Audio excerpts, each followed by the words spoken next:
Our day began in preparation for coverage of the President's arrival, the arrival of the President and his official party, at approximately 6 o'clock this morning. Now, that is, this day began at that time. We have been busily engaged in coverage of the preparation for the presidential visit to Texas, his stops in Houston, San Antonio, and in Fort Worth for quite a few weeks now. And the fantastic backlog of background material that was necessary to present our listeners with full details in every possible aspect of his activity, that of the First Lady and the Vice President and his wife. And the day is becoming even longer now, and the shock continues to hold. And we find it difficult still to realize precisely what has occurred, even though we were almost on the direct scene of the assassination.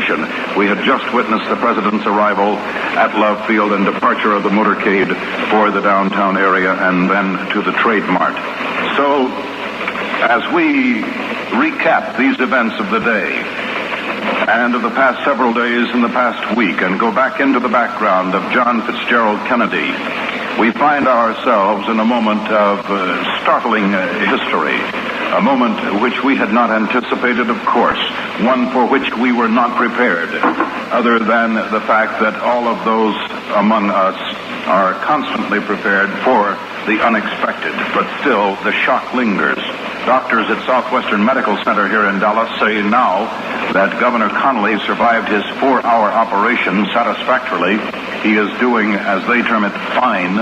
At last report, he had not been told that the assassin who wounded him had succeeded in killing President Kennedy. The governor's first thoughts on coming out of the anesthetic were for his wife. He asked, "Where is Nellie?" Doctors said they do not anticipate telling the governor of Kennedy's death in the immediate future. The doctors said Connolly is mentally alert and comfortable.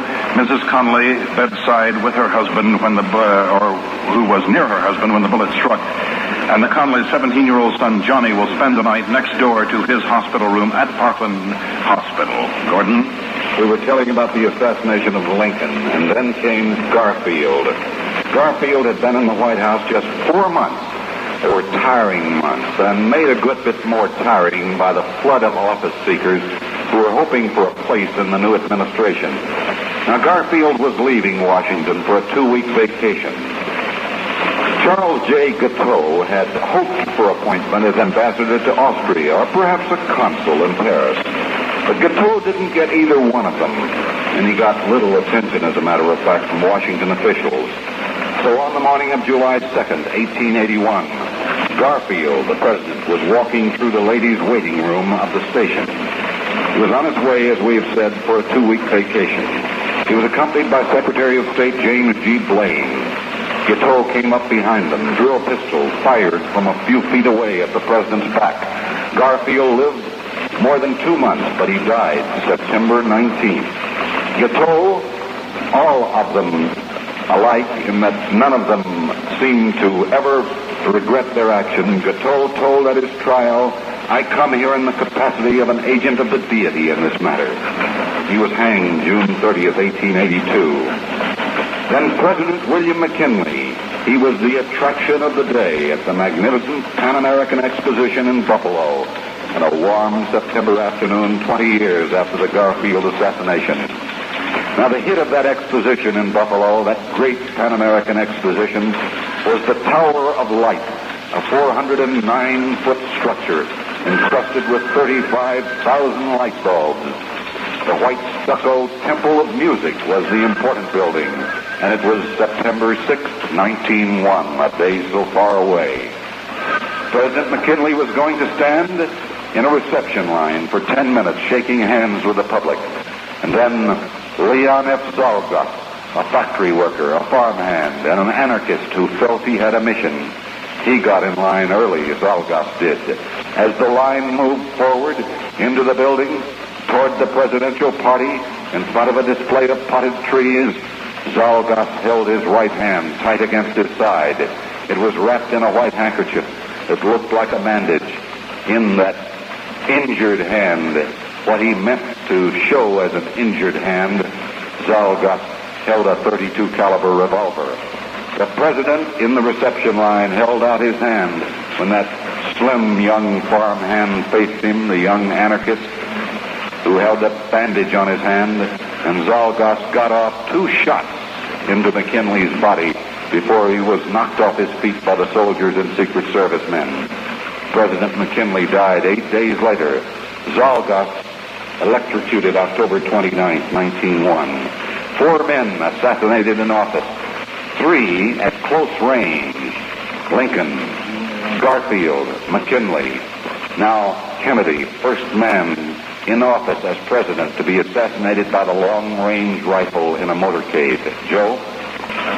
KLIF's Roy Nichols has, throughout the afternoon, been alternating between Dallas Love Field and Parkland Hospital. With the rapid improvement of Governor Connolly, we asked Roy to assist Gary DeLawn in the rapid-fire and very active duties at Dallas Police Headquarters. Roy has just walked into the newsroom from Police Headquarters. Can you give us the very latest from there, Roy? Captain Wolfritz is still not making any statement from Police Headquarters, but we had a very interesting conversation with a city official who was present at the arraignment of Lee Oswald. And he said he was arraigned before Judge Dave Johnston, who has not set bail, nor has he refused bail. He quoted Oswald something to this effect: "I have my rights. You call this a court? I might as well be in Russia. What kind of court is this? I refuse all questions. I refer all questions to my legal counsel." And those are quotes from Lee Oswald, who has been arraigned for the murder of a Dallas policeman as of this time in the court of Judge Dave Johnston. Bail has not been set, nor has it been refused at this time. The quotes went something like this. He told the judge, "I have my rights. I might as well be in Russia. You call this a court? What kind of court is this? I refer all questions to my legal counsel." And that is from a high city official who was present at the arraignment a few moments ago. Joe? Yes, Roy, thank you for the late report from Dallas Police Headquarters. At this moment, and this was a question brought up by a member of our staff earlier, it has not been exactly determined which court will have jurisdiction over Kennedy's killer, state or federal. The assassin who killed President James Garfield was tried by a military tribunal, apparently under the theory that the president, as commander-in-chief of the armed forces, is a military man. Bill Betzner, a 22-year-old accounting student at Southern Methodist, witnessed the shooting. He had just snapped a picture of the president from curbside when the fatal shot rang out, and he had given us an earlier eyewitness report, which you heard on KLIF. But back to this jurisdictional issue, as has been raised here in the last few moments. Supposing the president's killer is in custody or will be captured or will be charged, by whom will he be tried? Will it be a state or federal jurisdictional matter? And this is an issue KLIF News has begun probing into at this time. We'll let you know that as soon as possible. But the point first, find the man, charge the man, and then worry about who has jurisdiction in his trial. Betzner, the SMU student, had told KLIF News earlier this afternoon that he had taken this picture of the president just before the shots rang out. He said, "I looked up. There was another shot, and I saw what looked like a puff of paper splattering apart inside the car. I couldn't see the president anymore, but someone in the back of the limousine pulled out a big, long gun. It looked like a rifle. What he was referring to was the Secret Service Corps in the vehicle directly behind the president, unlimbering their automatic rifles and shotguns." The student added, "Suddenly the motorcade took off fast under the viaduct. I didn't know how fast they were going. They left in an awful hurry. Zoom, and they were gone." And they were gone to Parkland Hospital, where at approximately 1 o'clock this afternoon, the president expired. You know, Joe, the United States Secret Service, and they've been the guardians of American presidents for 61 years, have long feared a motorcade assassination attempt more than anything else. If I remember correctly, it was only through the absolute insistence of local Democratic leaders that the motorcade took place in the first place, with only a plan that President Kennedy should make the address in Dallas. But local Democratic leaders so insisted that the rank and file of the people would not then get a chance to see the president that it was finally decided to have a brief motorcade through downtown Dallas. Does my memory serve me correctly there? That is absolutely right. Originally, it was intended that there be no formal parade or motorcade, the president be whisked to the Trade Mart, or at that time, that site had not even been selected, and that he make his address and depart Dallas as quickly as possible.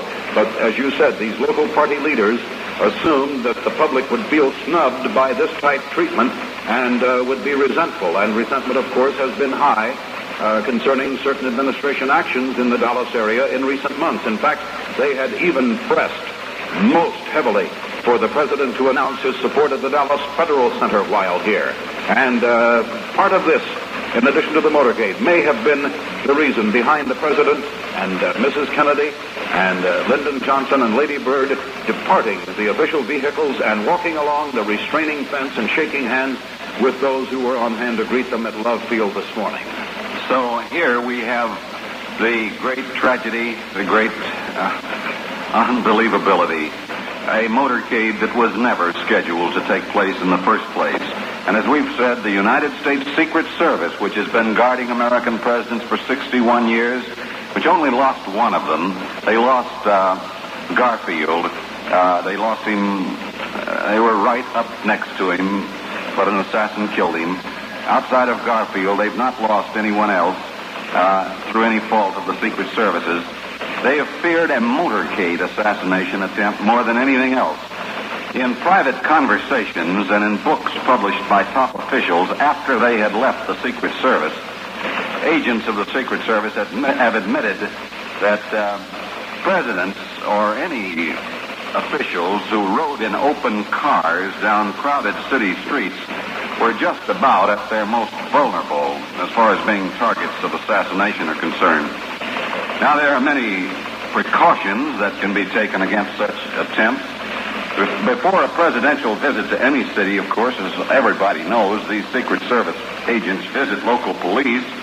They obtain the photographs of known cranks and insane presidential haters and other dangerous citizens.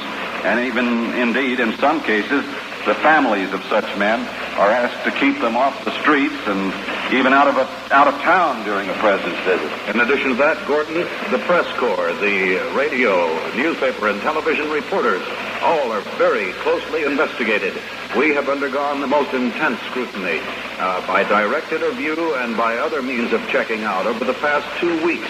Even our equipment was checked prior to its installation at Dallas Love Field this morning. So practically everything is taken into consideration. Yes, and just to show you how far they go, when there's a motorcade involved, as was the case today, a motorcade which was not scheduled originally, which was only planned at the last moment due to political insistence, and without that motorcade, the president would not have been assassinated in all possibility. In a motorcade, the Secret Service checks every manhole cover, every sewer along the parade route for bombs or dynamite. And as far as buildings along the route, from the Sexton building today the president was killed, these buildings frequently are checked along with the records of occupants to make sure that there are no known presidential haters on the premises. Now, it's not known whether that precaution was taken in Dallas, but we will say that agents in the past have pointed out that the motorcade is the most dangerous possible vehicle for a president. They've pointed out that it's impossible to check every occupant entering parade route buildings on the day of the parade itself, and there you had it today. Even here, you couldn't have checked it because the man involved, if indeed Oswald was the killer, was an employee of the building concern and would have had every right and every justification to be present in the building. Agents assigned to that Secret Service, the White House detail, that is, the White House division of the Secret Service, these agents are the elite of the service.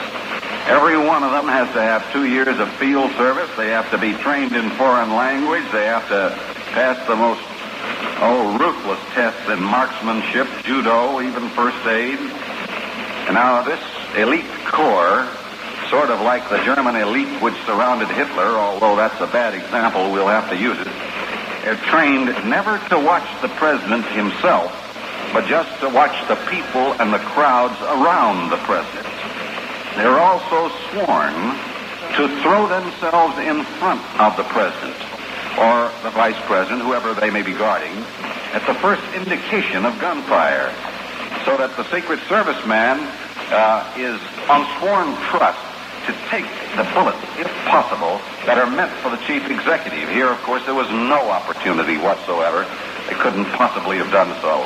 There's no doubt that every Secret Service agent would have sacrificed his life for John Fitzgerald Kennedy this afternoon in Dallas if he'd had a chance. Joe? It was Michael Riley, one of the agents who guarded Franklin Roosevelt during the war years. He remarked once, "Every man who joins the service is told he's expected to use his body as a shield if necessary.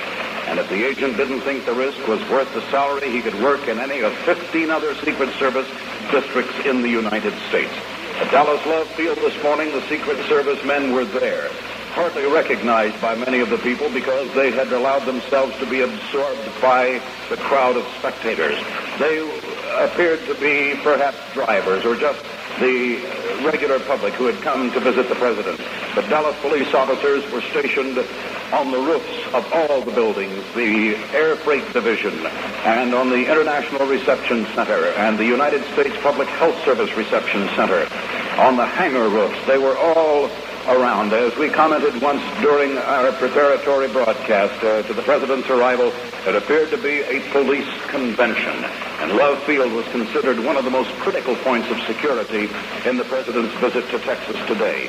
There are, however, two absolute rules for motorcade protection. The agent running or riding at the president's shoulder must never leave that position unless relieved. And the other is to turn out the manpower in all Secret Service cars the moment trouble arises and literally get Secret Service bodies around the president. Now, the senior Secret Service agent was riding in the front of the president's car today. But unfortunately, the service knows, and this is a stark knowledge, as was pointed out today, that a long-range rifle fired from a window along a parade route sends its deadly load faster than any human can move. John Kennedy, like virtually all of his predecessors, occasionally was somewhat irritated about the restrictions imposed by the service. An agent is the only man in the world who can order a president of the United States around if the president's safety is believed at stake. Mr. Kennedy, before he took office, frequently questioned veteran White House reporters on what life with the Secret Service would involve. He usually shook his head in disbelief when the newsmen got across the point that in certain situations, an agent even outranks the president.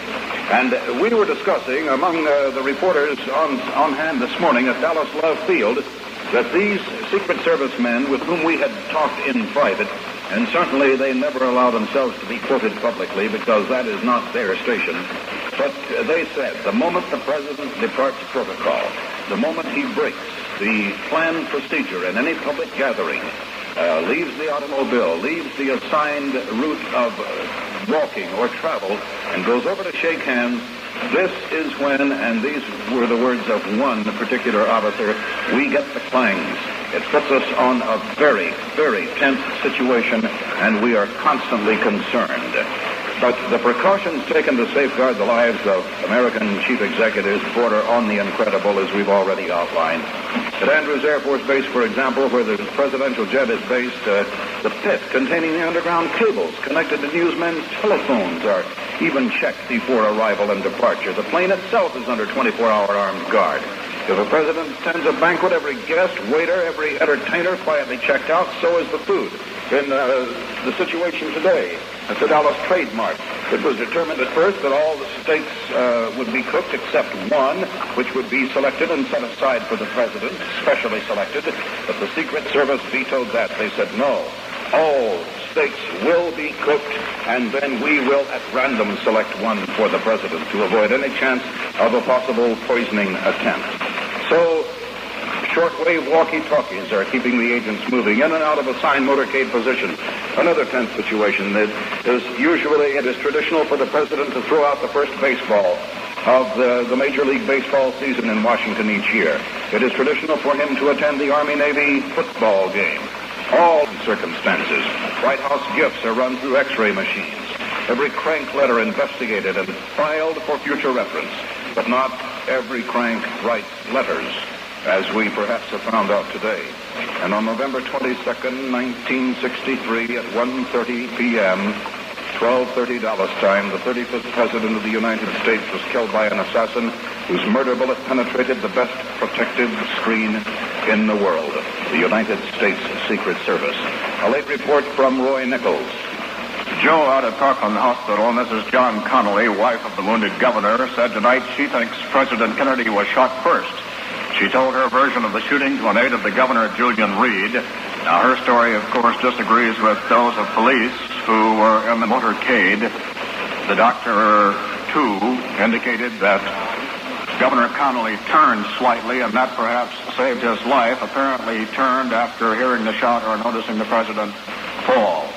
President and Mrs. Kennedy were in the rear seat of the open car. The president on the right, Mrs. Kennedy on the left. Connolly faced the president in the right-hand jump seat. Mrs. Connolly was in the left-hand jump seat facing Mrs. Kennedy. She said the governor turned in his seat when the first shot was fired and the president was hit. The second shot then hit the governor. Mrs. Kennedy grabbed the dying president. Mrs. Connolly grabbed the governor, and they all ducked down inside the car as it sped off to Parkland Hospital. And that is the opinion of Mrs. John Connolly, who is at Parkland now at the bedside of Governor Connolly, who incidentally at last report is in satisfactory condition considering the tremendous injury he did receive with a bullet through his body. And the 4 hours of chest surgery he underwent. Mrs. Connolly and the couple's 17-year-old son will occupy a room adjacent to the governor's room at Parkland.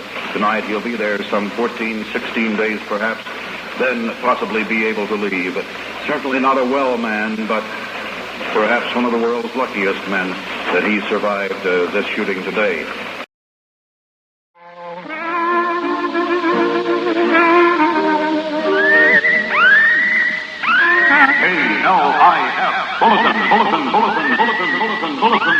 Informed sources say that a charge of murder has been filed against prime suspect Lee Harvey Oswald for the murder of President Kennedy. This is unconfirmed at this moment, but Homicide Captain Fritz's office says a statement will be forthcoming shortly. Once again, it appears unofficially that a charge of murder may have been filed against Lee Harvey Oswald for the murder of President Kennedy. A statement expected shortly from the Dallas Police Department Homicide Office.